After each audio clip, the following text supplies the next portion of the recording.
Hola, buenos días. Gracias a todos por venir.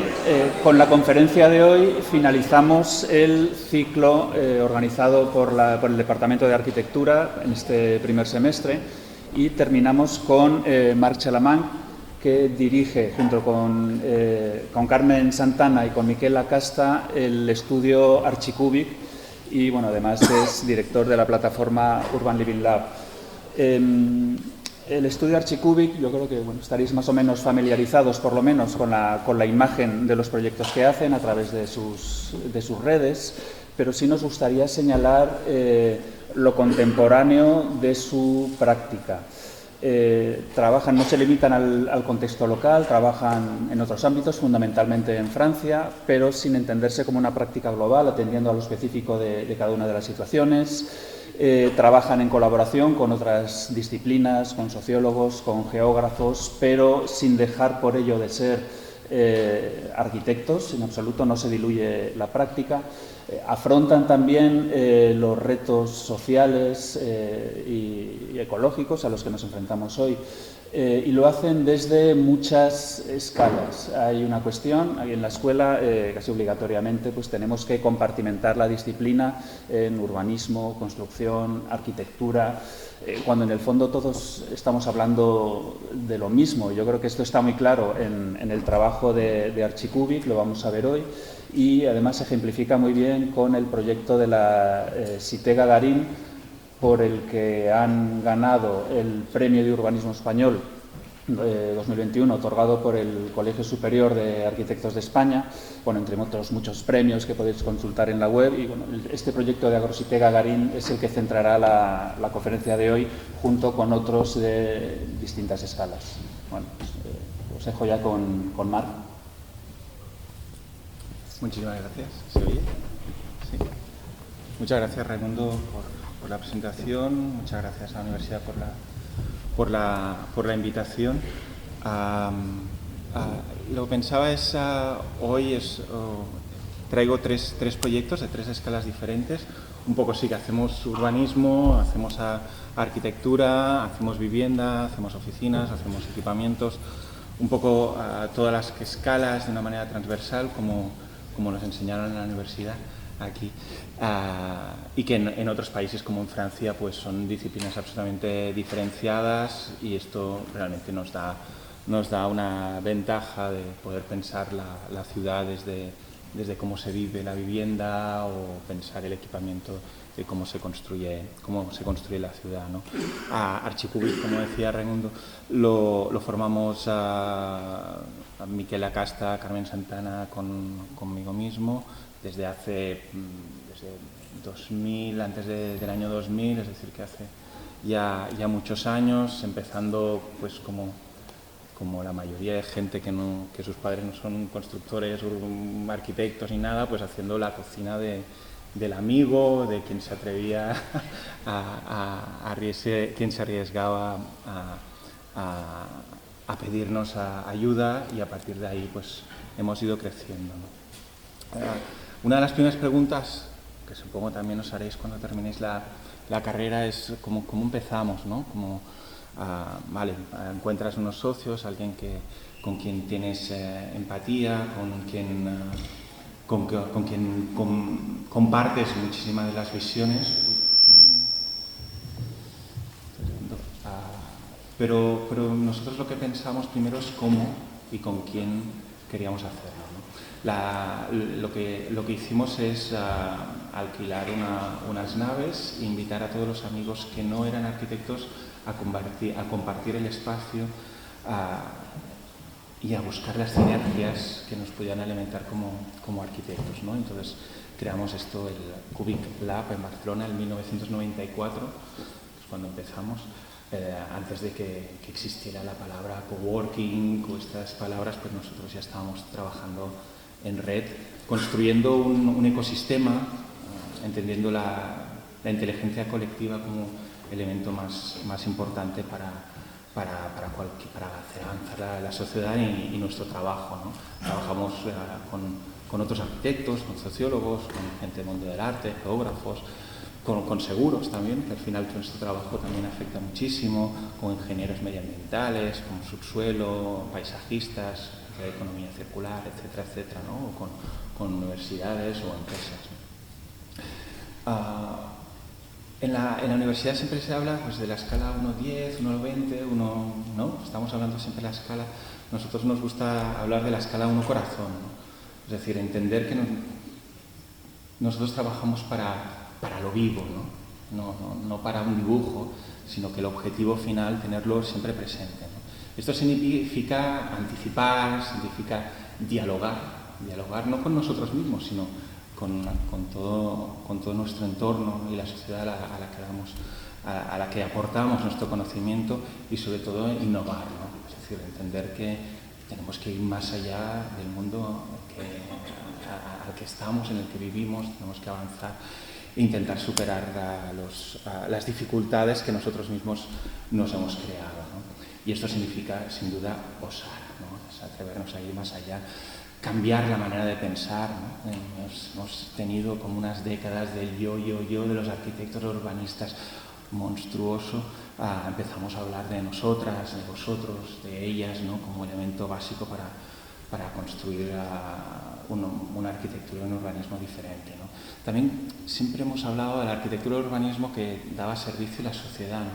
Pero en estos momentos creo que tenemos que ver cómo el urbanismo y la arquitectura interaccionan con todo el planeta, ¿no? Con las problemáticas tan importantes en las que nos enfrentamos y que durante muchísimos años y muchísimas décadas no hemos dado respuesta, ¿no?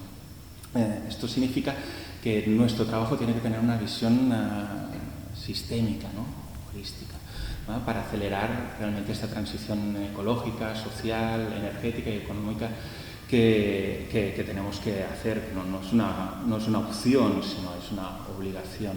Por eso, entender la naturaleza como una infraestructura, entender la ciudad, que tenemos que construir la ciudad encima de la ciudad, y por lo tanto significa una manera de construir diferente, una estética y una ética diferente, y entender el vector tiempo de una manera diferente a como lo hemos al olvido muchas veces en muchos proyectos en que no se ha tenido en cuenta, ¿no? el tiempo, ¿no? Lo que decíamos de la inteligencia colectiva, la capacidad de co-crear y de sumar sinergias para sumar valores y conocimientos, ¿no? Es imposible entender que nosotros lo podemos conocer todo, ¿no? Por lo tanto, tenemos que construir estos ecosistemas, ¿no?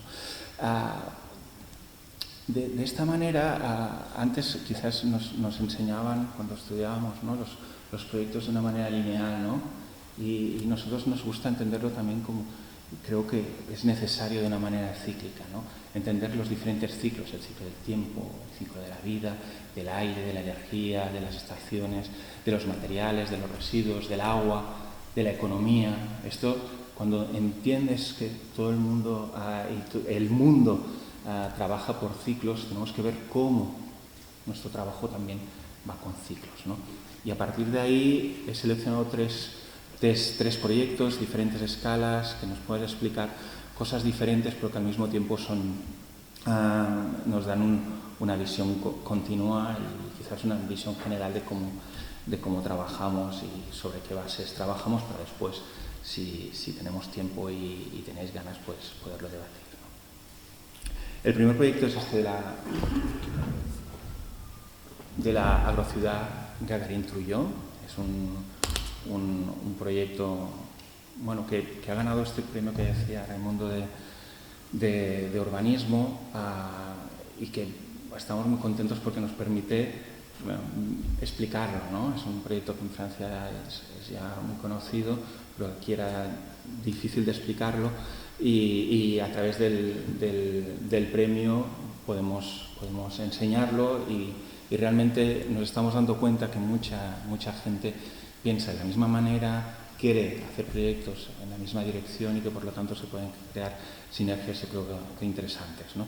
Y que mucha de teoría que crea súper interesante ver cómo se puede aplicar, porque realmente es un proyecto donde muchísimos de los aspectos con los que trabajamos no hemos tenido referentes para buscarlos, y que hemos tenido que investigar para buscar la manera de hacerlos, ¿no?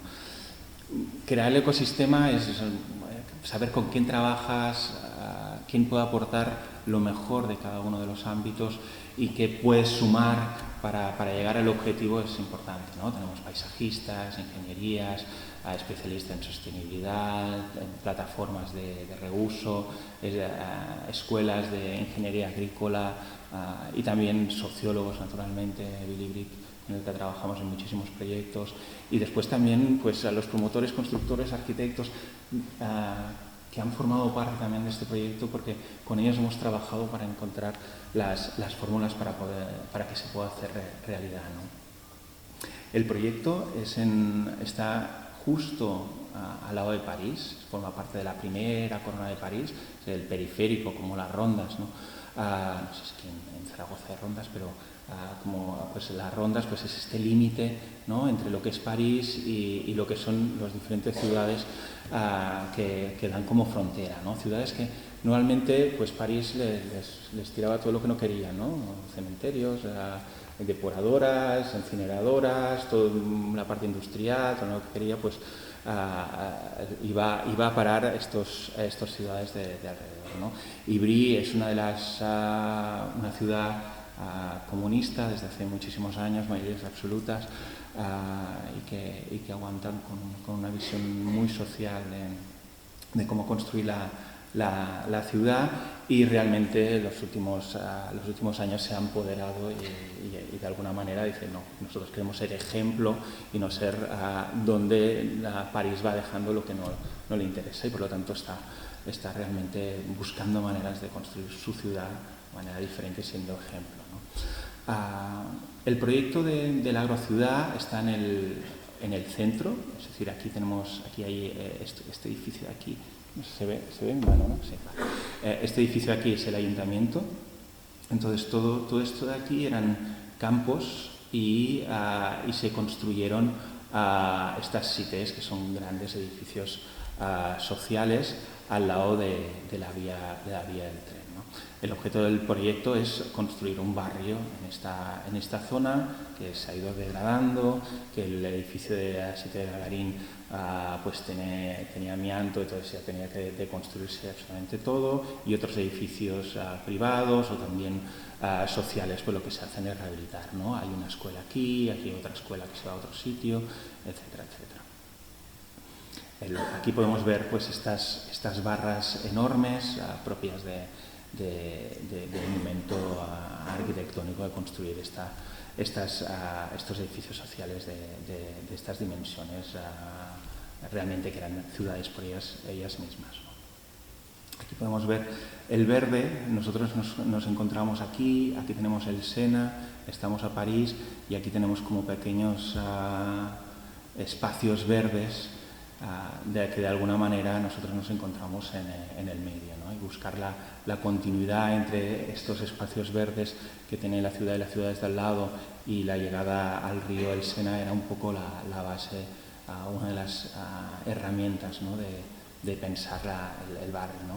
Y después romper esta visión de que son las cités, de estos edificios enormes, para trabajar lo que se ha ido llamando en Francia a partir de este proyecto pues como un urbanismo más puntillista, ¿no? De alta densidad, pero al mismo tiempo creando visuales, de manera que bajamos la percepción de esta enorme densidad, ¿no? El proyecto empieza en 2005, para que veáis los procesos urbanos qué tiempo necesitan, ¿no? Empezamos en el 2005 a empezar las reflexiones sobre el sitio.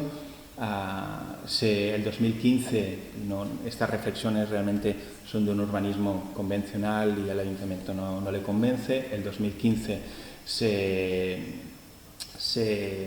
reconoce como un sitio de prioridad a nivel de lo que pasa en esta cité, y nosotros en el 2016 ganamos el concurso con tres bases. Una es la co-creación con los habitantes, La otra es la economía circular y la otra es el paisaje productivo, es decir, construir un barrio a nivel de la agricultura urbana. Con estas premisas nosotros ganamos el concurso, ¿no? Entonces, el 2018 se valida el dossier, es decir, estamos 2 años para construir el proyecto, y el 2019 se empieza la deconstrucción de este gran edificio. En estos momentos ya están entrando los primeros proyectos básicos de algunas de las manzanas del proyecto, ya iremos viendo, y también la escuela, ¿no? El ADN del proyecto es esto, ¿no? Primero, un urbanismo de código vértico construido con los habitantes a través de las entrevistas exploratorias, un sistema, una metodología que nosotros desarrollamos, la economía circular en todos los proyectos, el verde lo vivo como infraestructura, el urbanismo transitorio, que es sencillamente qué pasa en este proyecto desde el momento que nosotros empezamos a pensar hasta el momento que empezamos a construir. Es decir, tenemos ahí un trozo de ciudad donde tienen que pasar cosas, donde los habitantes se tienen que apropiar del sitio, construir de una manera diferente, la desestandarización de la manera de construir y el reuso, el reempleo de materiales, y después la ciudad productiva, es decir, cómo construimos o llevamos la agricultura dentro de la ciudad, ¿no? Construyendo más de 2,6 hectáreas de agricultura urbana dentro de una ciudad.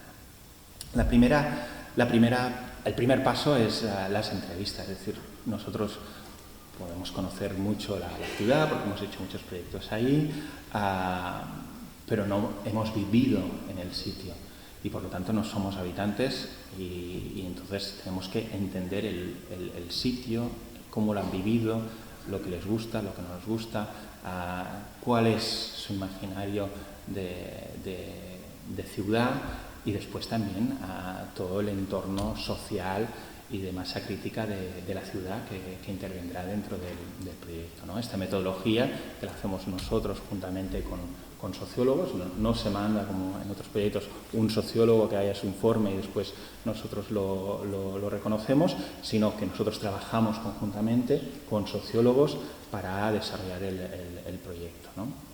En esta hay asociaciones, galerías de arte, hay los habitantes, hay temas de educación, de startups, etcétera, etcétera.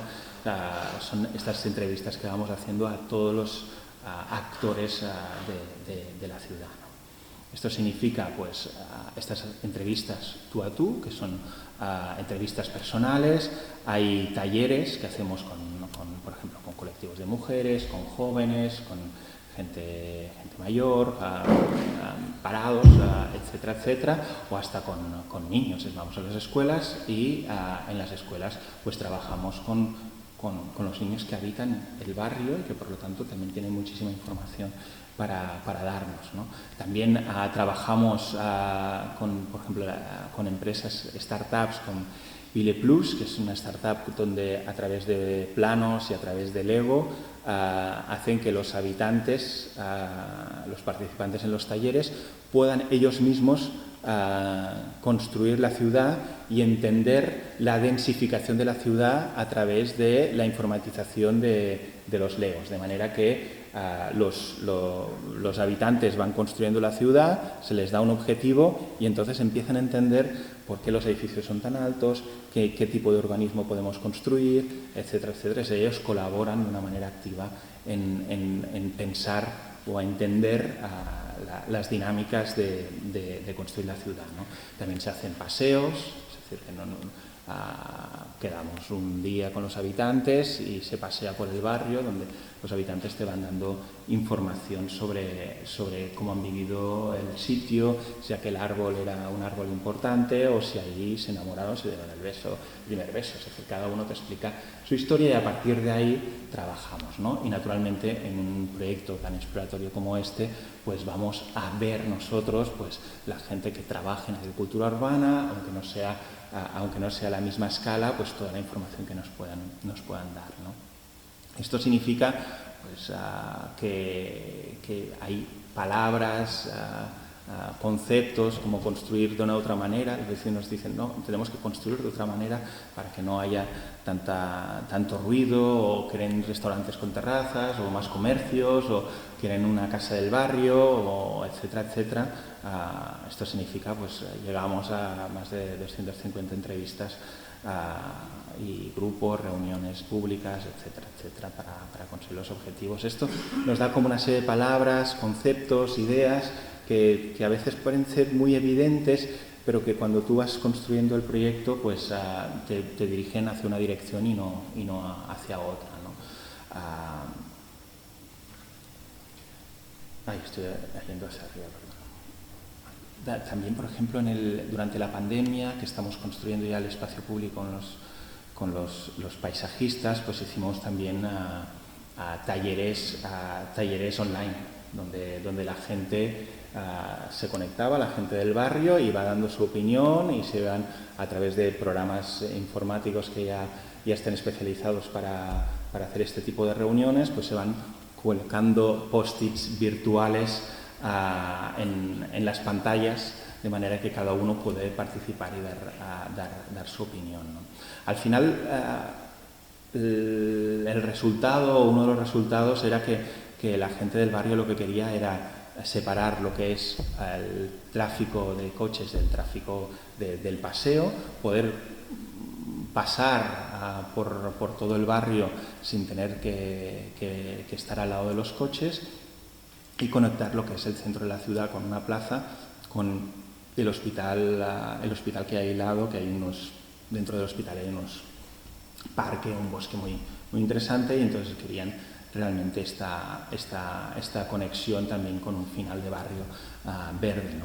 Y trabajar sobre todo la relación con las vías del tren, y mantener la memoria del sitio, la memoria de Gagarin, de esta sitio, de este gran edificio que deconstruimos, ¿no? Esta sería como la plaza de llegada, ¿no? Donde los elementos como el agua, pues son elementos que la gente pedía, o la plaza que tenemos al final, que sería querían un bosque, un espacio más verde, no tan plaza, con juegos para niños, con juegos para adolescentes, etcétera, etcétera, ¿no? La memoria del sitio para nosotros también es un elemento básico, ¿no? Es entender que no entramos de cero, sino que hay una memoria, una historia ahí, y cómo nosotros podemos añadir este paso hacia adelante, pero manteniendo esta memoria, ¿no? Un poco, esta es la imagen un poco del proyecto, ¿no? Que es esta T, que es el edificio Gagarin, y cómo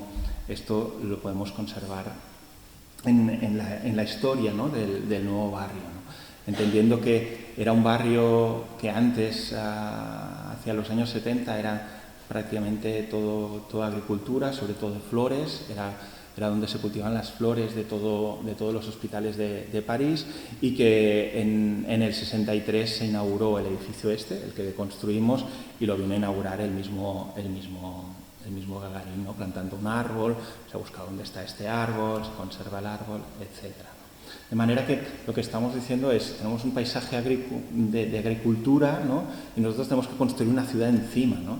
¿Cómo lo hacemos? No se trata de sacar la agricultura, sino ver cómo de una manera inteligente conseguimos que las dos culturas, ¿no? O los dos paisajes puedan convivir, ¿no? Y hasta a crear sinergias entre ellos, ¿no? Para empezar, lo que tenemos es de sacar el edificio ¿no? Un edificio que tiene problemas estructurales, y que desde el 2015, cuando ya se ve que no se puede rehabilitar y que se tendrá que hacer un proyecto urbano de todo un barrio, pues empieza a recolocar dentro del mismo barrio a todos los habitantes de la Cité, hasta llegar a la deconstrucción que se hizo a principios el 31 de agosto del 2019. Se hizo una fiesta para empezar esta deconstrucción, ¿no? Realmente un momento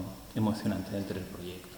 Pero no es un derribo, no es que vayamos a destruir todo lo que hay, sino que hacemos es deconstruirlo. Es uno de los proyectos más grandes que se ha hecho de deconstrucción.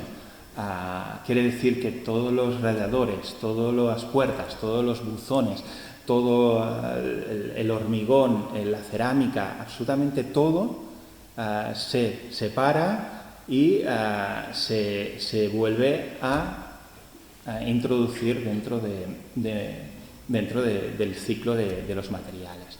Estamos hablando de unas 30.000 toneladas de materiales, lo equivalente a 3 torres Eiffels. Esto significa muchísimas menos emisiones, un nivel de preservación de gravas naturales que ya no se tienen que extraer, sino que vienen del propio edificio, y unos beneficios económicos con unos timings prácticamente muy parecidos y unos costes muy controlados, ¿no? Todo lo que son materiales como el hormigón, la cerámica, se introduce a través de NeoEco, son plataformas que nos ayudan en este proceso para convertirlos en ecomateriales que nos servirán para hormigones, que nos sirven para pavimentos, que nos sirven para colocar gaviones, todo la base, todos los zócalos de nuestros edificios, de todo el barrio estará hecho con gaviones, con materiales recuperados, etcétera, etcétera. Y todo lo que son pues, los buzones, las puertas, las cornisas o las chimeneas, pues todo esto se incorpora dentro de una plataforma que se llama Bakia, donde tú puedes comprar. De manera que en estos momentos los radiadores de este edificio se pueden encontrar en toda Francia, gente que ha comprado el radiador, etcétera, ¿no? Por lo tanto, el 90% de este edificio, en vez de ir a un vertedero, se ha vuelto a incorporar dentro del ciclo de los materiales. Antes de esta deconstrucción, empezamos también lo que llamamos el urbanismo transitorio, es decir, cómo empezamos a construir, a guardar la memoria de lo que había antes y a construir la memoria del nuevo barrio, ¿no? Y una de las maneras, por ejemplo, es que este edificio, el de Gagarin, a través de todos los artistas de la ciudad, lo que hicieron es una intervención dentro del edificio, de manera que cada uno de los artistas se le daba una vivienda, cuando ya el edificio estaba totalmente vacío, y hicieron una intervención que tenía que durar 2 semanas, y al final duró 3 meses, porque realmente toda la ciudad y fuera de la ciudad venía a ver a las intervenciones artísticas que se habían hecho dentro del edificio, ¿no? Unas intervenciones que naturalmente se han plasmado se han guardado dentro de un libro, o hasta una película que se hizo, que fue a Cannes, que es Gagarin, que pasa dentro de este edificio antes de que se construyera, ¿no? La segunda parte de este urbanismo transitorio es sobre la huella del edificio, que ya no tenemos edificio, lo que hemos convertido es en un vivero. Que quiere decir que hemos comprado ya todos los árboles que en los próximos 10, 15, 20 o 30 años formarán parte del barrio, los hemos comprado, lo hemos plantado dentro de esta huella, de manera que nos han salido más baratos, porque los podemos comprar más pequeñitos, y a cada uno de estos árboles está apadrinado por la gente de la ciudad, de manera que empezamos no solo la memoria que hemos visto antes, sino la apropiación del futuro y el presente de los habitantes a través de la corresponsabilidad en el cultivo y en la protección de los árboles futuros. Y después también habrá un gran invernadero que en estos momentos está en concurso de arquitectos, que se construirá todo con materiales reciclados y que permitirá mantener y ser un sitio de acción, de memoria y de aprendizaje sobre la agricultura urbana en todo el barrio, ¿no? De aquí pasamos ya os enseño un plano, ¿no? La gente me dice, es que no enseñas muchos planos. Y digo, bueno, pues es que el ADN es más un plano, pues ya, mira, aquí tenéis el plano, ¿no? Es decir, cómo llegamos a colocar todos estos edificios, esta densidad, cómo conseguimos estos interiores de isla cultivados, estas cubiertas cultivadas. Estamos hablando al final de 26.000 metros cuadrados de agricultura urbana, y agricultura urbana profesional.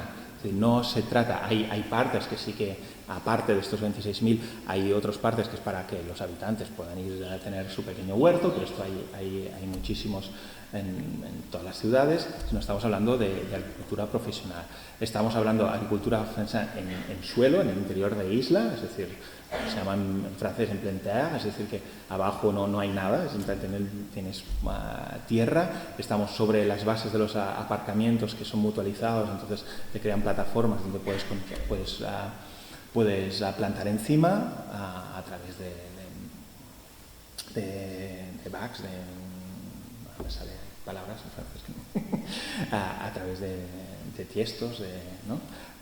Y después en cubierta. En cubierta nosotros obligamos, y lo explicaré después, a que el 60% de la cubierta esté destinada a agricultura profesional. Y después en las oficinas hay invernaderos también para otro tipo de productos. Es decir, que no puedes pensar que la agricultura que puedes tener extensiva fuera de las ciudades será la misma que tendrás dentro de las ciudades. Por lo tanto, por eso hemos trabajado con especialistas que nos digan qué tipo de agricultura podría ser profesional, funcionara, teniendo en cuenta pues, que las cubiertas son pequeñas, que tienes que subir, bajar, que hay interiores de isla, es decir, que hay gente que vive ahí, por lo tanto hay productos como por ejemplo las algas o temas de azafrán o flores, que son cultivos con muchísimo más especializados que permiten a nivel económico poder realizarse dentro de una ciudad, ¿no? En estos momentos estamos en la última fase del concurso para designar a la empresa o las empresas que desarrollarán, que tendrán la gestión de la agricultura urbana, ¿no?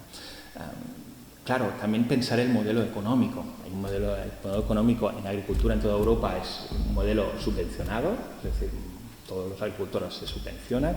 Entonces, ¿cómo lo hacemos también dentro de la ciudad? Naturalmente, hay una parte de subvención, hay una parte de los promotores que pueden dedicar a esto, y después también lo que decimos un modelo de agricultura aumentada, es decir, que el agricultor te pueda también hacer talleres educativos, puede ser la persona que conoce todo el barrio y conoce todas las comunidades y que por lo tanto tiene la capacidad de conectar entre ellos, puede gestionar algunos microcomercios, puede tener temas de logística, como el conserje del barrio, que puede tener las llaves o la manera de poder solucionar problemas. Estos son elementos que puede añadirse al trabajo de agricultura por parte de las empresas, ¿no? De manera que lo que estamos construyendo es un barrio dentro de una ciudad que tiene una estética absolutamente diferente. Es decir, esto es dentro, como si podemos entender, en el centro de Zaragoza o de cualquier otra ciudad, de manera que la manera de vivir ahí también es diferente. Estamos acostumbrados a vivir en ciudades que están absolutamente desinfectadas, ¿no? No encuentras ni un insecto, no encuentras ni una mosca, no encuentras ni un bicho, ¿no? Entonces, entender que los zócalos hay gaviones y que por lo tanto también son sitios donde los insectos viven y es necesario que estos insectos para la polinización de la agricultura significa que es un barrio donde se vive y se tiene que vivir de manera diferente, y que los promotores que están desarrollando los primeros proyectos, los arquitectos, pues tienen que pensar de manera diferente de entender la ciudad de cómo la hemos entendido hasta ahora, ¿no? Igualmente, si toda la agricultura urbana está dentro del espacio privado, sí, dentro de las propias copropiedades está la agricultura urbana. El espacio público es el espacio para los habitantes. No hay agricultura en el espacio público. El espacio público, que estamos hablando de un 37% del proyecto urbano, un 29% es tierra, ¿vale? Es propiedad para poder plantar, y de alguna manera lo que vimos antes, que nos pedían los habitantes, ¿no? Una avenida que sea natural, que sea para los habitantes, otra que sea más urbana y otra más cultivada, es un poco las premisas que también nos decían o nos pedían los habitantes, ¿no? De manera que tú puedes recorrer todo el barrio sin cruzarte efectivamente con coches, ¿no? Y hay otras avenidas donde la agricultura o el deporte son más presentes. Estamos hablando de esto, de unos 35.000 metros cuadrados, un 37% de espacio público, ¿no? En todo el barrio, con diferentes plazas, diferentes avenidas, con la huella del antiguo proyecto, del antiguo edificio de la Cité de Gagarin, ¿no? Donde el coche se busca la minimización del espacio para él, de las calles. Se está trabajando ahora en el espacio público en cómo ralentizar al máximo a través de chicanes, a través de elementos dentro de las calles, para que el coche esté obligado en sitios no pueden pasar dos coches a la vez, sino uno tiene que parar, tiene que pasar el otro, etcétera, etcétera. Elementos para conseguir que realmente el 30% no sea una señal, sino que cuando tú conduzcas por ahí tengas que obligatoriamente reducir la velocidad. Aquí, bueno, la continuidad, como podéis ver, del espacio público, y esto es el espacio de la huella del edificio que se acaba terminando con un espacio público donde va recuperando, donde se verá la huella de diferentes edificios, de viviendas que había dentro del edificio, ¿no? Hay edificios, hasta ahora no hemos hablado de edificios, hay edificios, ¿no? Estamos hablando de más de 153.000 metros cuadrados, es decir, un nivel de densidad enorme, ¿vale? De viviendas sociales, un 31%, viviendas libres, residencia de estudiantes, edificios de oficinas, de actividad, comercios, equipamientos. Tenemos una escuela nueva, otra escuela que se actualiza, que se rehabilita, que se amplía y se modifica, invernaderos, etcétera, etcétera. En total estamos, de las 12 hectáreas, hay 9 hectáreas que son las que realmente estamos tratando. Los edificios, claro, toda esta densidad, lo que tenemos que buscar es la manera de conseguir entrar el sol dentro de los interiores de isla, de intentar tener una visión lo más larga y profunda, y para esto lo que estamos trabajando es en esto, ¿no? El que decimos el urbanismo puntillista, que nos permite, cuando tú vas andando, siempre tener visuales lejanas, ¿no?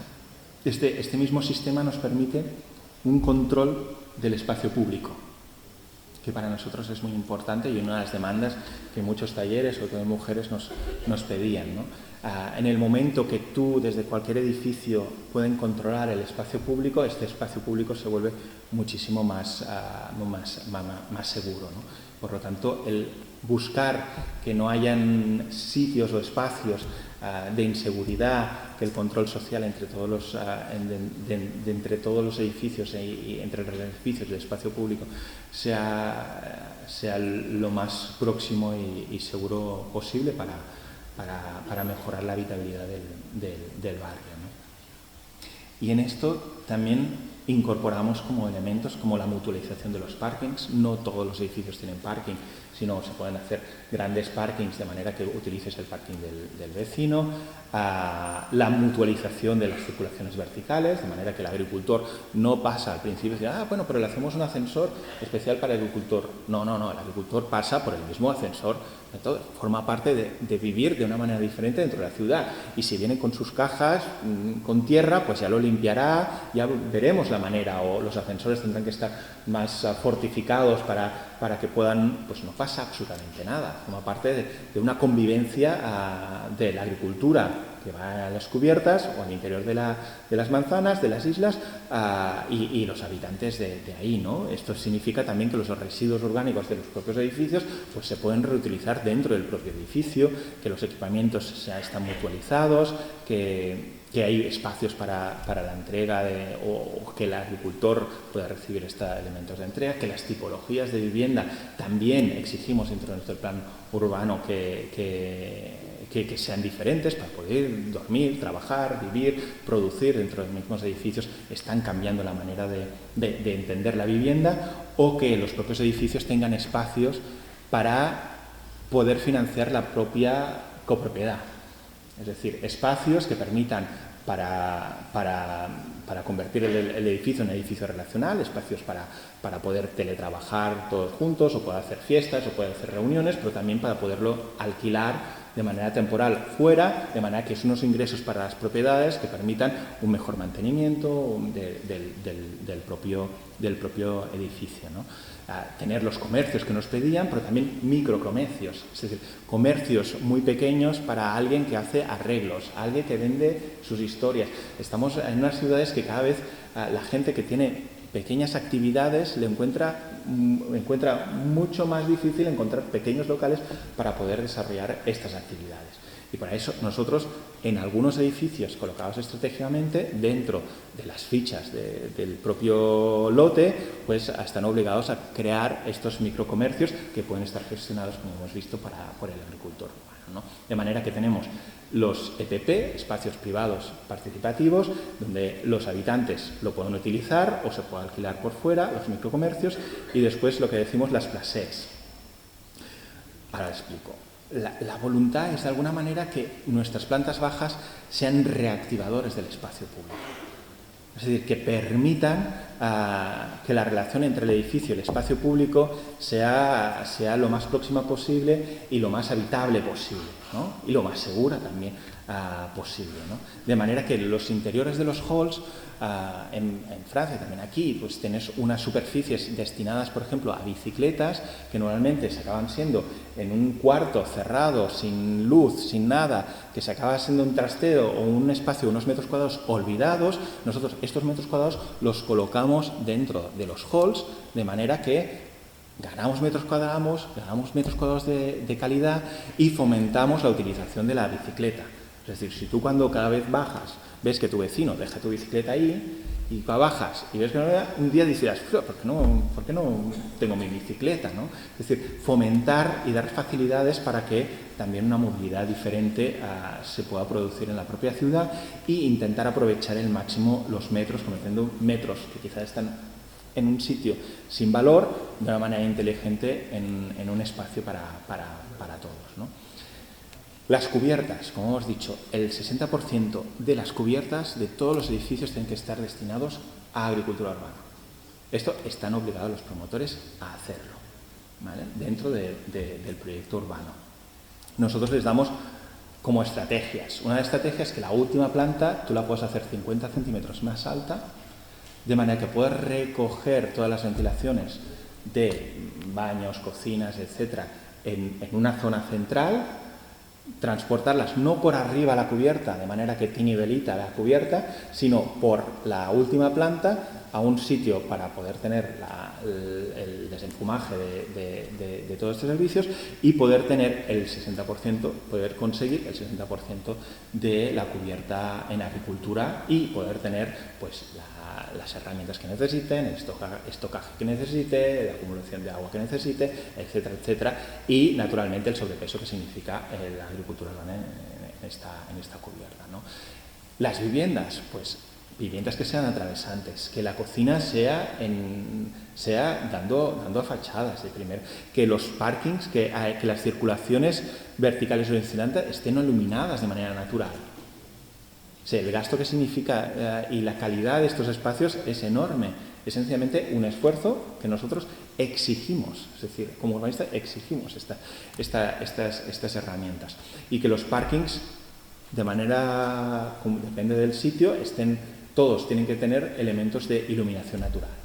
Esto nos permite una mejor calidad del espacio, una mejor securización del espacio, no son espacios tan peligrosos, que esto también en muchos talleres nos decían, y después también la posibilidad en un futuro de todos estos parkings que estamos obligados a construir por la normativa, tengan la capacidad con los próximos años, con el cambio de movilidad, de reconvertirse en otro tipo de de espacios para otro tipo de actividades, ¿no? Las oficinas, estamos acostumbrados a oficinas de 20, 18 metros de profundidad, pues aquí las oficinas son máximo 16 metros y medio, de manera que no hay espacios interiores sin iluminación, sin ventilación, etc. Estoy harto de irme a París, que me dicen, ¡ay, qué bien, te vas a París! Y te meten en un centro que no veo ni una ventana, ni el sol, ni nada, y llego cuando está oscuro y me voy cuando está oscuro. De recién no veo nada, lo único que veo es nada. No puede ser. La calidad de los espacios, de ventilarlos naturalmente, de iluminarlos naturalmente, es una exigencia en este proyecto, y si no se consigue, pues bueno, se tiene que conseguir, pues el plan urbanístico ya lo prevé, ¿no? O pensar en viviendas evolutivas. Si tú vives solo, si tienes pareja, tienes 2 hijos, te separas, te lías con otra que tiene 2 hijos más, de repente sois 4, después sois 2, después te quedas solo, después viene alguien que te viene a cuidar. ¿Cómo podemos conseguir, ¿no?, que tener, y te gusta pintar y no puedes pintar en el salón? Entonces, ¿cómo conseguimos que nuestras viviendas puedas tener un espacio que no sea un trastero, sino que sea un espacio para pintar, para tocar música, para lo que quieras, con iluminación y ventilación natural? O que tú tienes un edificio que ahí tienen una vivienda que tiene 4 habitaciones y un día la puedes partir para que tus hijos vivan al lado pero separados, o tus padres vengan y no vengan dentro, sino que vengan al lado, o si viene alguien a cuidarte, pues tenga esta independencia. ¿Cómo conseguimos que nuestras viviendas tengan la capacidad de entender el vector tiempo que hemos hablado antes, ¿no? O que los pasillos, pues si se hacen un poco más anchos, pueden servir para muchas cosas. O si tú los estudios o las viviendas que tienen una habitación, que normalmente son para gente que empieza o gente vulnerable, pues cómo conseguimos que estas viviendas puedan tener un plus, ¿no? Sean viviendas ya pensadas a que puede vivir una persona sola con su hijo y tener una cierta independencia, ¿no? Los balcones, es decir, todas las viviendas tienen balcón, sean de una habitación, un estudio o 10 o 5 habitaciones, ¿no? Esos espacios exteriores son absolutamente necesarios para la calidad de vida, ¿no? Y los extra space, ¿no? Estos espacios que no tienen, estamos acostumbrados a viviendas que cada vez son más pequeñas. Pues mirar, quizá el recibidor puede pasar muchísimas cosas si como arquitectos pensamos de una manera diferente estos espacios. La manera de construir. Los habitantes nos han dicho, no queremos unas obras aquí que duren muchísimo y que sean ruidosas y con mucho polvo, etcétera. Por lo tanto, exigimos maneras de construir diferentes, sean madera, prefabricados, etcétera, etcétera. Las certificaciones, ¿no? Certificaciones hay muchas y la verdad es que es lo que nos interesa menos, ¿vale? Es decir, pues sí, se tienen que poner y tienen que conseguirlas, pero es más importante la inteligencia en la construcción de los proyectos que a veces intentar resolver los puntitos de los Excels para las certificaciones, para muchas veces construir edificios que son absolutamente insostenibles, pero tienen unas certificaciones que les dicen que lo son mucho, ¿no? Dependiendo de las certificaciones creativas, ¿no? Hay la economía creativa, pues hay certificaciones creativas, ¿no? Para conseguir tenerlas y venderlas, ¿no? Estos son los primeros proyectos que se están dando. Cada uno de los... Hay un ruido sí. Todo el proyecto urbano del barrio está dividido en siete zonas, siete lots. Cada lot ha habido un concurso de promotores escogidos para ganar este lot, y dentro del lot, que hay diferentes edificios, se hace otro concurso de arquitectos. En este concurso de arquitectos siempre hay un despacho de arquitectos con experiencia, un despacho de arquitectos joven y un otro despacho donde el tema del género, mujeres, etcétera, sea importante. Es decir, cada uno de los lots, entonces, de manera que se intenta repartir la manera más equitativa pues, a todos los proyectos, ¿no? Este es el proyecto de la escuela nueva que se realiza. Este es proyectos de vivienda, este es de oficina. No le gusta mucho el proyecto. Este, por ejemplo, es el proyecto de un parvulario. Estos son diferentes proyectos con los que estamos trabajando. Este es el proyecto de una residencia de estudiantes y esto es el proyecto. Aquí podemos ver, por ejemplo, los invernaderos en las cubiertas. Este es un proyecto de una escuela de ingeniería numérica que se hace, ¿no? Un poco, esta es la imagen, ¿no? Esta es la imagen de un tipo de ciudad diferente que estamos trabajando y que estamos construyendo. Es decir, los primeros proyectos ya están en marcha, ¿vale? Después, si queremos, hacemos preguntas. El segundo proyecto que, no sé cómo vamos de tiempo, yo voy hablando. ¿Vamos bien? ¿Sí?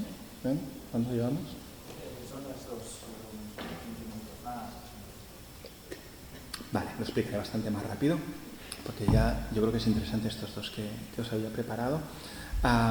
Este es un parking, un edificio de parking, parece muy atractivo, pero que hicimos en el centro ya hace unos cuantos años y realmente, como podéis ver un poco por los premios también rompimos un poco esquemas de cómo hacer un parking, ¿no? Es un parking en el centro de Montpellier, en Francia también, en las zonas donde hay la estación de tren, todo lo que eran las plataformas de trenes se habían quedado obsoletas, normalmente con muchísimas ciudades, de manera que se había convertido en un gran parking para el centro de la ciudad.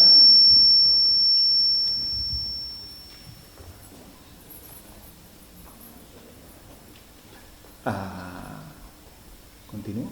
¿Sí? Para el centro de la ciudad y entonces para desarrollar este barrio lo primero que teníamos que hacer era para desarrollar este barrio en el centro de Montpellier, aquí está el centro, el núcleo antiguo, lo que teníamos que hacer es dónde metemos todos estos coches, ¿no? Que son los que van a la estación de tren. Entonces lo que pedía el concurso era hacer un parking un edificio de 120 de largo con 9 plantas de alto, es decir, casi el edificio más grande de Montpellier, de coches en medio de la ciudad, ¿no? Lo que empezamos nosotros a entender es dónde estábamos, ¿eh? Estábamos aquí, esto es la estación, esto es la plaza de la Comédie, que es la plaza como más importante de Montpellier. Empezamos a entender la conectividad, la vegetación, cómo se conecta, etcétera, etcétera. Es decir, entender la ciudad y la colocación, la posición de este proyecto y lo que acabamos proponiendo es un edificio conector. Es decir, un conectivo que conectaba a la ciudad con la estación, con el tren, y ver cómo integrábamos este paisaje con el ferroviario y con el espacio urbano, ¿no?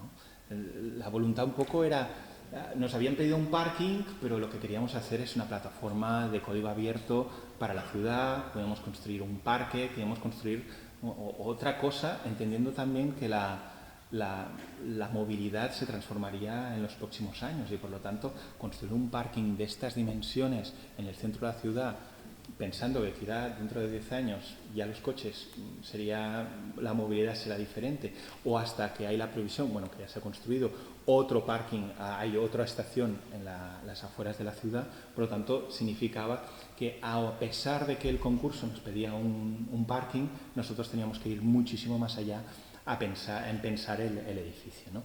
La primera idea era construir un conector urbano. Es decir, nosotros construíamos una calle dentro de nuestro propio edificio para llegar a este punto y conectar en un futuro con una pasarela al otro parte del barrio.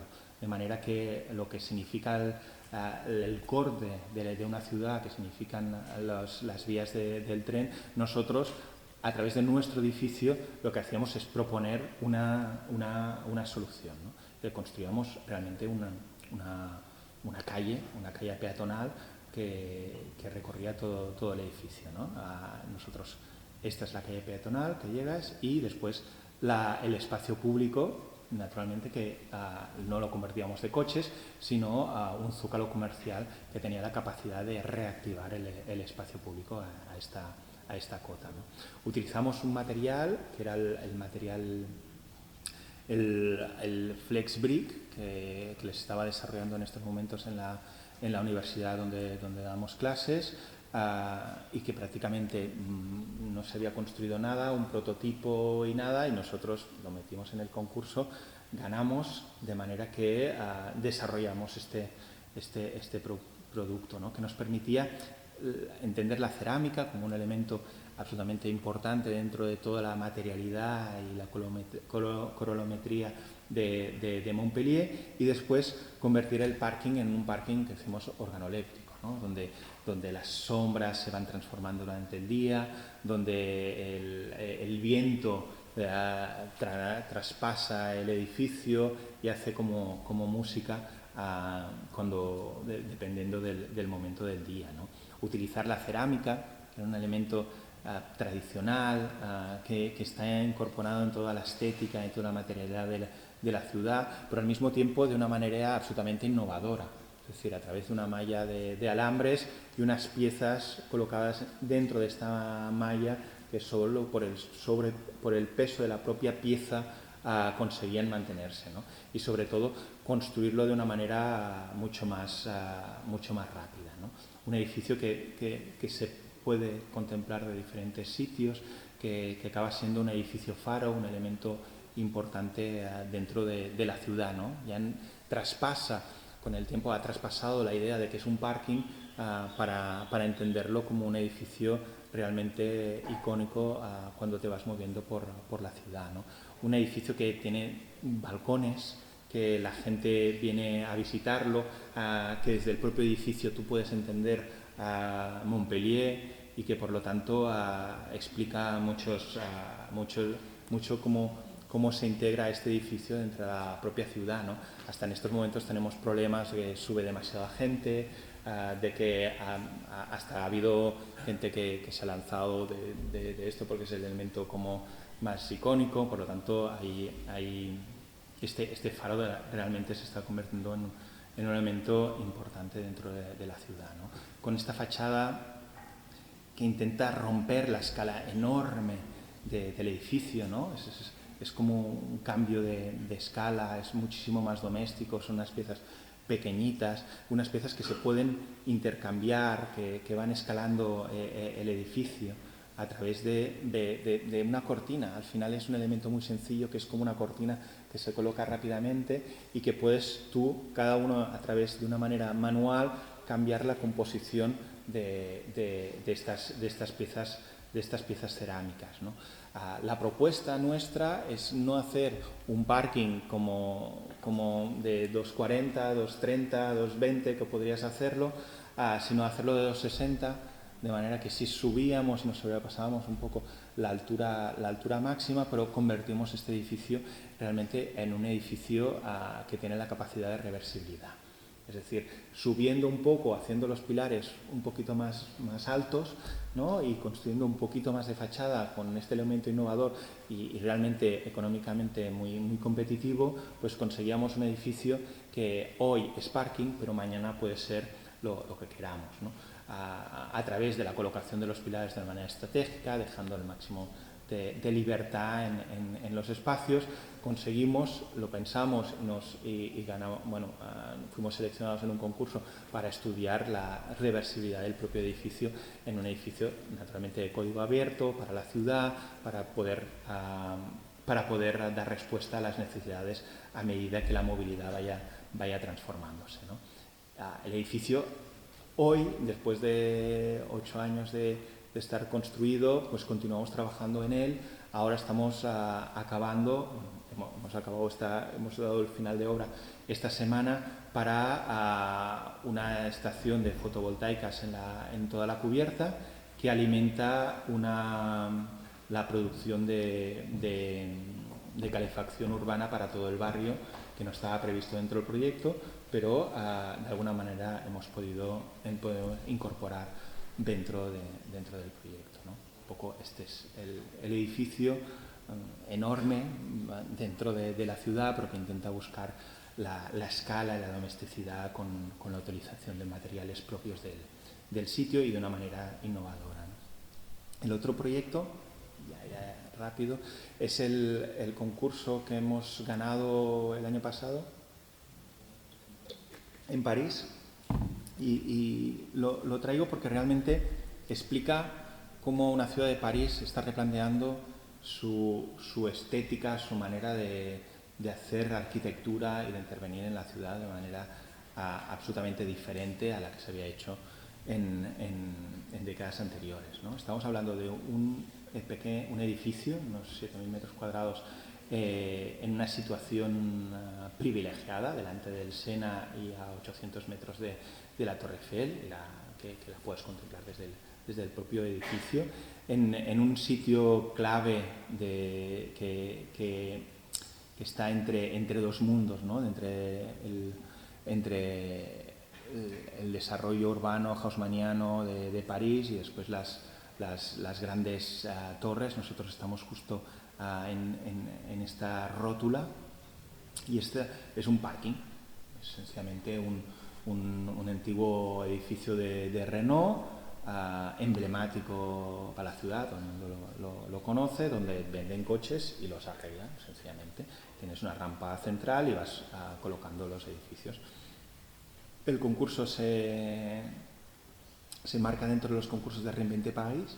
Reinvente París, desde que ganó la alcaldesa Ana Hidalgo, pues está haciendo concursos que son explicativos. El primer Reinvente París era solares que nadie estaba utilizando, que nadie encontraba uso. Pues hizo un concurso con más de 20 solares, donde los promotores, arquitectos y todos los equipos técnicos tenían que proponer un proyecto innovador, con programa innovador, manera de construir innovadora, etcétera, etcétera, y era la manera de poder tú trabajar dentro de París, de manera que ahí sí que todo el mundo empezó a entender que la innovación era un elemento imprescindible para poder avanzar, ¿no? En esto Reinvente 3, la base son construir la ciudad sobre la ciudad, que eran unos elementos que había dicho al principio, es decir, utilizar o mirar edificios que por su uso están quedando obsoletos y darles otro uso, manteniendo la estética, intentando deconstruir el mínimo, intentando mantener el máximo el edificio, ¿no? En este sentido, nuestra propuesta era hacer un par de patios y sacar el mínimo de superficie, menos del 30% del edificio actual. Pensar que era un edificio que no tenía ningún patio, por lo tanto era imposible iluminar ni ventilar. Era de unas profundidades enormes, ¿no? Y después añadir algunos elementos para intentar recuperar superficie y para entender también a los vecinos. Es decir, aquí tenemos una torre, entonces aquí hay una medianera enorme, entonces nosotros nos colocamos en la medianera, hacemos un patio y dos patios y hacemos una pequeña remonta conservando el máximo de elementos posibles, ¿no? Entendiendo a los vecinos otra vez, y por eso hemos hecho reuniones públicas donde hemos explicado el proyecto e incorporado las demandas de los vecinos para llegar a convertir un parking en unas viviendas, ¿no? Unas viviendas que el edificio por ello mismo es un edificio terriblemente complejo, ya que tienes desde comercios en planta baja a viviendas de hiper lujo en la torre. Estamos hablando de más de 30, 40.000 euros metro cuadrado, a viviendas sociales y hasta una residencia de emergencia, es decir, de una residencia de gente que los sacan de la calle y los tienen viviendas para empezarlos a incorporar otra vez en la sociedad a través de enseñarles cómo poder incorporar y maneras de vivir. Por lo tanto, estamos hablando de tipologías de vivienda y de manera de vivir y de personas, los dos extremos colocados en el mismo edificio. Cómo gestionas esto, cómo gestionas las entradas, cómo gestionas absolutamente los flujos es un elemento importante, ¿no? Cómo conservas la memoria, ¿no? Cómo conservas la memoria. No se trata de hacer un edificio competitivo con otras viviendas, sino entender que estamos viviendo en un parking. Cómo construyes los diferentes programas con los diferentes núcleos, cómo intentas buscar el máximo de viviendas atravesantes y que al final nos dan un tipo de viviendas que son totalmente diferentes a las tipologías de vivienda que sería hacer un edificio nuevo. Es decir, estás viviendo dentro de un parking. Y la sensación por alturas de vigas, etcétera, etcétera, será un poco la misma, pero a precios competitivos dentro de París, ¿no? Y lo que se necesita. Sí que tendrás la torre, que tienes unas vistas increíbles sobre la Torre Eiffel, pero otros serán dentro del propio parking que hemos conservado, ¿no? Hay elementos también de memoria, como por ejemplo el que es el bombo, es el interior de la rampa, que lo conservamos, lo rehabilitamos y lo convertimos realmente en un hall de 25 metros de altura por 7 metros de diámetro, que forma parte como la catedral de entrada de alguno de los halls, ¿no? A nivel de fachadas, pues la fachada del parking se conserva. Estamos hablando es decir, que esto será un parking, o era el mismo parking que teníamos ahora, que se ha convertido en vivienda, y esta es la voluntad, aparte de nuestro concurso, de nuestra propuesta, también es la voluntad, porque este proyecto, que es el primero de esta serie de Reinventé París 3, pues todos los otros proyectos, y la idea del Ayuntamiento de París es también cambiar la estética por una estética muchísimo más sobria, que entienda que tenemos que construir y hacer una arquitectura muchísimo más respetuosa y no una arquitectura espectáculo por el espectáculo, ¿no?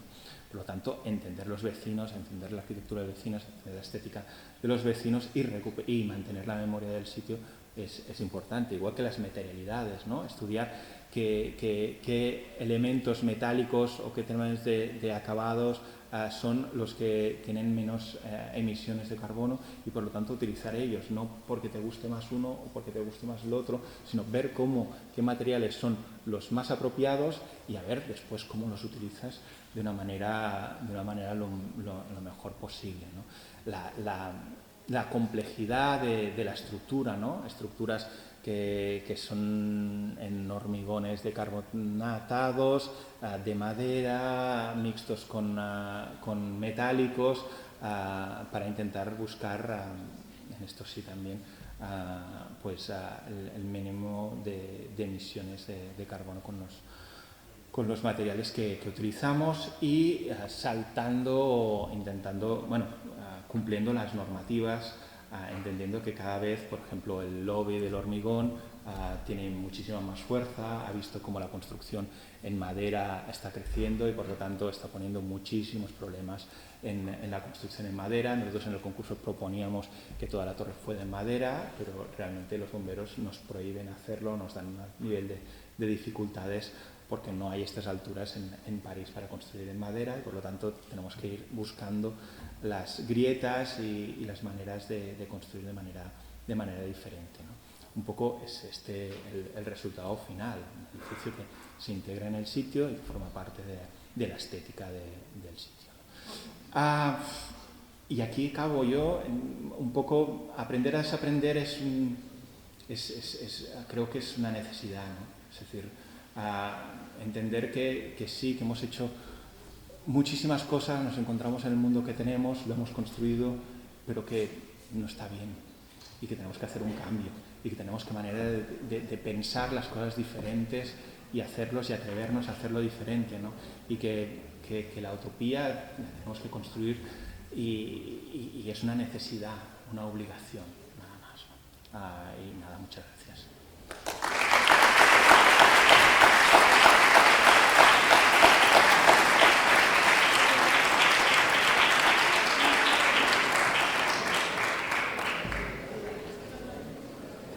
No sé si tenéis alguna pregunta o alguna cuestión.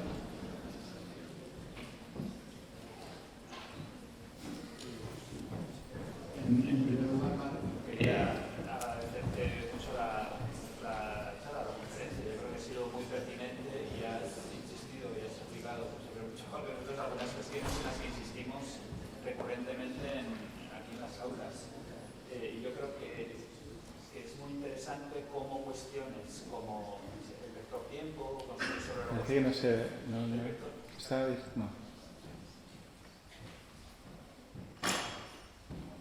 No, pues el grito. O viene la ayuda.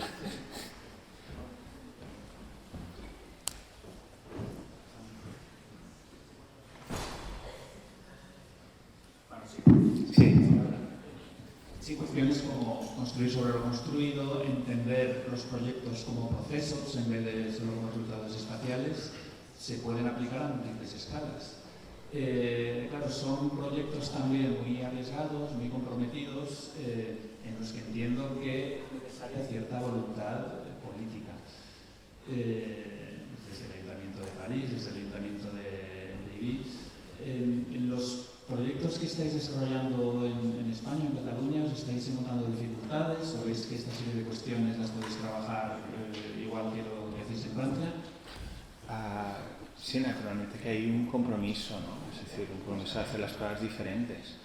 Y la voluntad de nuestro ADN es y por lo tanto se crean sinergias. Nos atraemos mutuamente con las ciudades, los promotores, etcétera, los fondos de inversión que tienen una misma idea y una misma manera de trabajar. O sea, la manera, ¿no? Construir el ecosistema con gente que piensa igual, ¿no?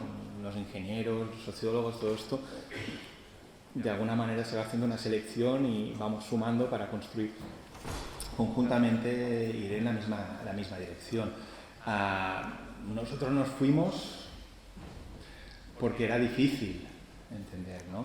Y lo que no queríamos es cambiar nuestro ADN y lo que hacía que trabajásemos tantas horas y tanto esfuerzo.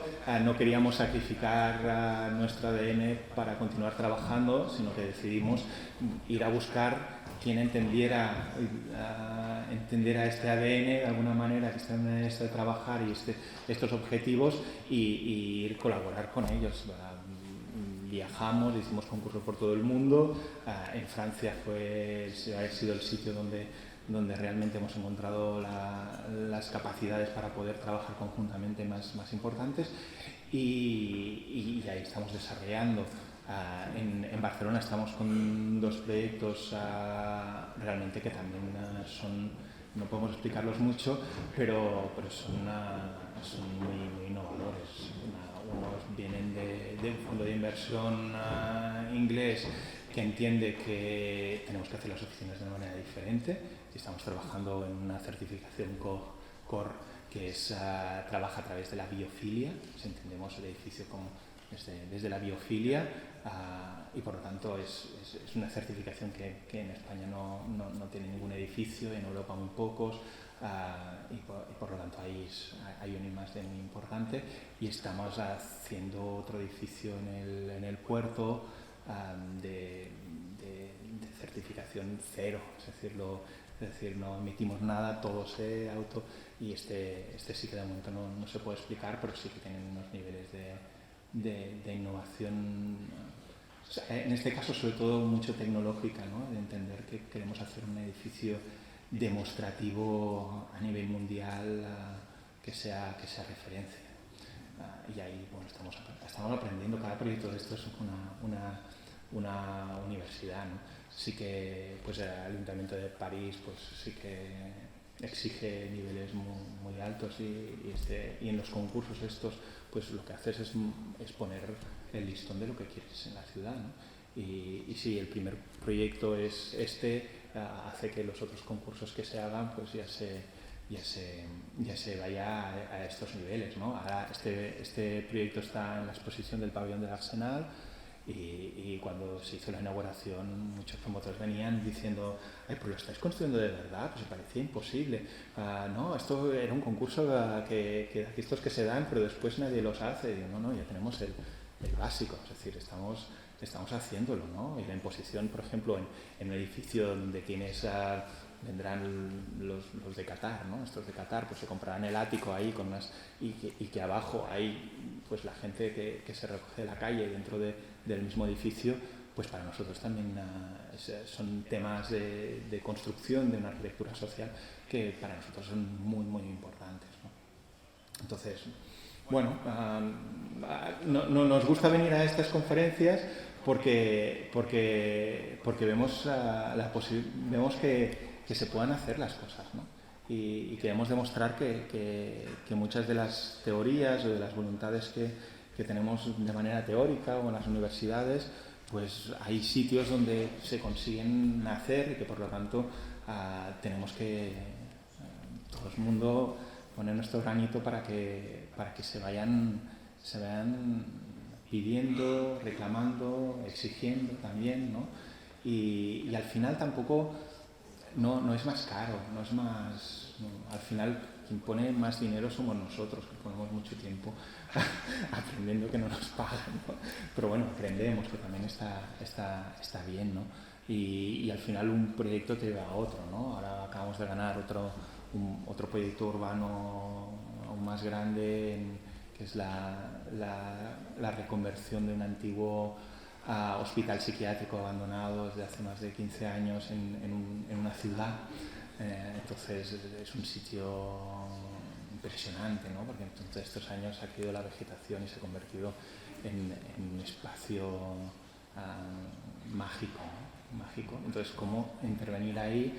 Pues hemos ganado el proyecto gracias también a la experiencia que hemos demostrado en otros sitios, ¿no? Por lo tanto, bueno, ¿es complicado? Sí, pero tienes que tenerlo claro, sí.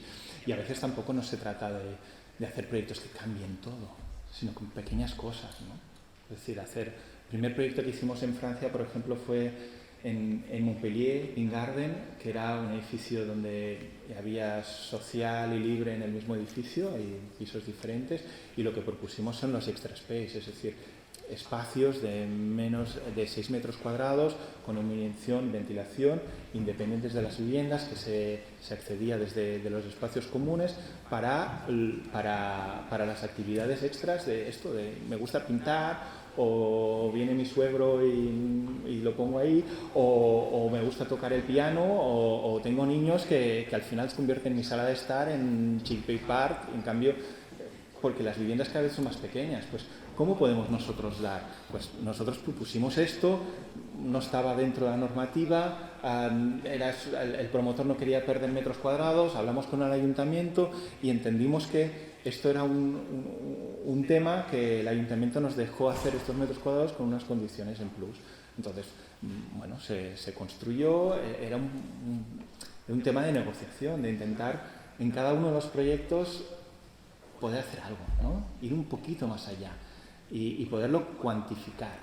Es importante también, ¿no? No tener muchas ideas, sino decir, estas ideas que cuestan y a cambio de qué lo podemos hacer y dónde podemos trabajar económicamente cualquier promoción para poder hacer este plus y quizás ahí no es necesario, ¿no? ¿Cómo lo podemos trabajar?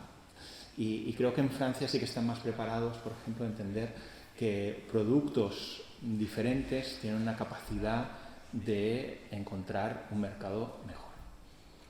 Y aquí esto me funciona, pues ya está. Pues si todo el mundo le hace lo mismo que funciona, pues al final el mercado ¿no? En cambio, si tú tienes la capacidad de poder diferenciarte en algo y hacer un plus, muchas veces al mismo precio, pues al final el negocio es mejor. El negocio es mejor, la gente vive mejor, la ciudad es mejor, y nosotros estamos más contentos y venimos a dar conferencias habiendo trabajado más al mismo precio. Al final es entender por qué haces tu trabajo, ¿no? Y qué es lo que te apasiona. Y aquí tiene que haber pasión, si no este trabajo es demasiado duro. Una cuestión más.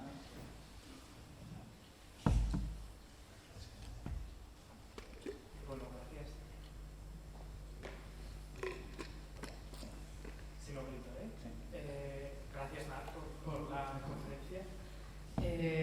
Yo sí que tengo una pregunta, bueno, es una inquietud, ¿no? Parece el proyecto de Gagarin, ¿no? Se marca en el Plan Nacional de Renovación Urbana, que ha sido bastante criticado por haber causado la demolición de grandes conjuntos de vivienda, pero yo tengo la intuición, y me gustaría que me lo confirmaras, de que es un plan lo suficientemente flexible para que los buenos proyectos, ¿no?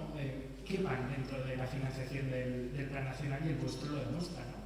El plan al final demuestra que se puede rehabilitar, construir para mejorar las densidades, las texturas, y se puede reparcelar, ¿no? Para hacer mejores espacios, y lo que hay al final son proyectos buenos, ¿no? y proyectos que igual no son tan atentos, ¿no? O que no tienen ese cariño, esa pasión que vosotros le ponéis al proyecto. Y también me hace pensar si en España estamos preparados para proyectos de este tipo, ¿no? Ahora que vienen los fondos de rehabilitación. Por un lado, porque no sé si la normativa es lo suficientemente flexible en plazos, ¿no? Porque la norma es del 2015 y este proyecto es del 2019, ¿no? En temas, ¿no? Que parece que están mucho más enfocados a cuestiones energéticas, a cuestiones de accesibilidad de ascensores, ¿no? Cuando las necesidades son mucho más complejas. Y no sé si también existe esa pasión en los ayuntamientos que tienen que encargar o tener encima de la mesa estos proyectos para que sean financiados por los fondos, o si nosotros como arquitectos no estamos haciendo pedagogía en los ayuntamientos para que nos encarguen, ¿no? Precisamente algo más complejo de lo que sea la rehabilitación más superficial, ¿no? Como vosotros estáis demostrando. No sé, es una pequeña... Has hecho muchas cosas en la misma pregunta. A ver, antes de empezar nosotros hubo otro proyecto urbano en el mismo sitio y se descartó porque era más de lo mismo. Entonces hizo un concurso y a través de la ADN, como hemos explicado, pues decidieron que apostar por nosotros para construir este proyecto, y al final es una voluntad política. Una voluntad política y la voluntad de todo el equipo para construir un proyecto en una dirección. No quiere decir que en Francia todo sea igual, sino nosotros, ya hemos dicho, intentamos explicar al máximo lo que nos interesa y buscar las sinergias de colaboración con quien nos quiera escuchar, ¿no? Y es lo que nos interesa.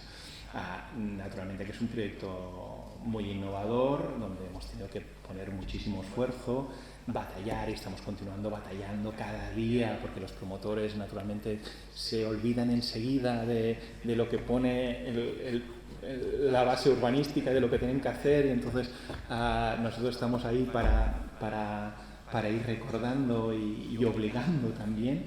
A nivel de normativa, naturalmente en Francia es muchísimo más flexible y es muchísimo más, entiende que vivimos en un presente continuo y en un futuro obsoleto, ¿no?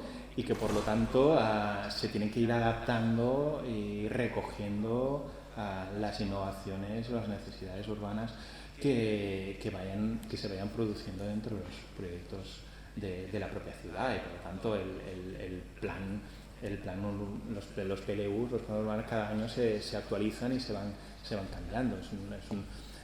Son unas herramientas vivas, no como puede ser no sé, en Barcelona, o la semana pasada estaba haciendo una conferencia en Santander y también es un drama, o en Madrid, o no sé, aquí en Zaragoza, no sé cómo, pero igualmente parecen como Biblias cuando tienen que ser casi telenovelas que se vayan actualizando cada día, ¿no? Y que vayan incorporando las necesidades de la gente, ¿no? Y hacia dónde van las ciudades. Yo creo que estamos preparados, naturalmente que estamos preparados, y si no nos preparamos, no pasa nada. Es decir, nosotros no estamos preparados para hacer esto. Para hacer Gagarin nosotros no estábamos preparados, pero teníamos muy claro que el proceso tenía que ser prepararse y tenerlo claro. y por lo tanto invertimos el tiempo y los recursos también para construir algo que creemos que tiene que ser y se está reconociendo como un ejemplo. ¿Quiere decir que todos los barrios tienen que tener agricultura urbana? No. Es el proyecto que estamos ahora, que hemos ganado, no proponemos agricultura urbana, porque realmente estás dentro de un bosque increíble y que hay una vegetación increíble. Naturalmente que el verde y lo vivo continúa siendo una infraestructura como base, pero la agricultura urbana en aquel sitio que está lleno alrededor de agricultura, ¿qué quieres hacer, por favor? ¿No? Es decir, no puedes competir, ni hay necesidad, ¿no? Pero sí que vas recogiendo experiencias para ir adaptando cada uno de los proyectos. El nivel que tenemos aquí de arquitectura y de urbanismo es enorme. La capacidad de poder estar estudiando arquitectura y urbanismo al mismo tiempo, cosa que no tienen en Francia, te da una visión sistémica de lo que trabajamos increíble. Y esto te permite estar haciendo un proyecto de urbanismo, o ahora estamos en un concurso de rascacielos en la Défense. Es como, bueno, pero en la rascacielos estamos trabajando urbanamente cómo implantamos y dónde implantamos este rascacielos y cómo tiene que ser. Y la agricultura o el verde o infraestructura, cómo pensamos de una manera diferente un rascacielos de cómo se ha pensado hasta ahora. Esto hace evolucionar también y esto enriquece muchísimo. Y por lo tanto, este factor que tenemos aquí, aparte del nivel que tenemos de arquitectos en España, es muy bueno, es enorme. Por lo tanto, y nuevas generaciones con unas ganas, yo me estoy encontrando de entender este tipo de discursos. Nosotros trabajamos más con jóvenes, porque muchos de los proyectos urbanos, pues, trabajas con otros arquitectos, trabajamos muchísimo más con arquitectos jóvenes que con arquitectos de nuestro lado mayores, que a veces no entienden lo que hacemos. Pues bien, ya nos gusta trabajar con gente joven, con mucha energía. Pero sí, las normativas yo creo que es un elemento, y la pedagogía, es decir, al final tenemos que ser educadores, sí, pues sí. Dar conferencias y cada vez ser pesados con cualquier que te encuentras delante, explicarle que las cosas tienen que ser diferentes y tenemos que hacerlo diferente y se puede, y entran los precios. Y esto, por ejemplo, los proyectos de Reinventé París obligaron a todo el ecosistema de construcción de la ciudad y edificios a incorporar esta innovación. Es decir, yo me acuerdo del primer Reinventé París, que quedamos segundos ahí en una rabia, porque nos pasamos de innovación, era un Frankenstein de innovación, pero tú pensabas con los promotores y nadie sabía construir en piedra, nadie sabía construir en madera, unas oficinas eran de 20 y no podías ventilarlas, y el agua pues la tirabas por la alcantarilla y no, es que... el aire, el agua, la manera de trabajar, la manera de vivir, la relación del tiempo del edificio, los materiales, y todo esto fue un ejercicio obligado por estos concursos, porque si no te presentabas entonces ya no construirías en París. Entonces obligó a los promotores y a nosotros también a aprender maneras diferentes. Y hizo que los economistas de los promotores que tienen estos Exceles que dicen no se puede, pues ahí estuvieron obligados a mirar, a ver, madera, ¿cómo se construye? ¿Qué cuesta? ¿Cómo es? Ostras, pues sí que se puede, ¿no? Sí que podemos hacerlo. Pero claro, cuando no lo conoces no se puede, ¿no? No, es no. Y la cultura francesa es mucho del no, ¿eh? Nosotros al principio no entendíamos. Le dicen no a la primera, ¿no? Le dicen, bueno, lo vemos. No, te dicen no. Y tú, ¿cómo que no? Pues, veamos, ¿no? Y después, no. Y al quinto no, dices, bueno, lo estudiamos. Digo, pues somos pesados, qué suerte. Pero entonces cuando incorporas ya en el Excel estas innovaciones, porque te han obligado a estudiarlo y a aprenderlo, entonces... Quizá no has ganado el concurso pero el próximo edificio dices, ostras, ¿por qué si no lo hacemos de madera? Porque realmente hacer el edificio de madera conseguimos esto, podemos tener esta certificación que nos permita después vender mejor y hay un sector de gente que ya quiere vivir en espacios de una calidad de vida y del aire mejores y con edificios muchísimo más responsables. Y al final el precio no es tan grande, o se mira donde en vez de poner un jacuzzi redondo, pues pones una estructura de madera, no pasa nada. Y hay gente que... Entonces, bueno, ¿podemos hacerlo? Sí. ¿Lo tenemos que hacer? Sí. ¿Hay gente preparada para hacerlo? De sobras. ¿Hay cosas como normativas eso que se tienen que cambiar o que se tienen que ser más flexibles? Sí. ¿Nos faltan arquitectos y urbanistas políticos? Sí, también. ¿No? Pues no sé, está lleno de abogados y economistas, pues a ver si nos ponemos y podemos cambiar también las cosas. Creo que también. Y entender que no es un deseo, sino es una obligación. Y si vamos tarde, pues lo encontraremos. Gracias. Pues si no hay nada más, terminamos. Gracias, Marc. Gracias a vosotros. Muchas gracias.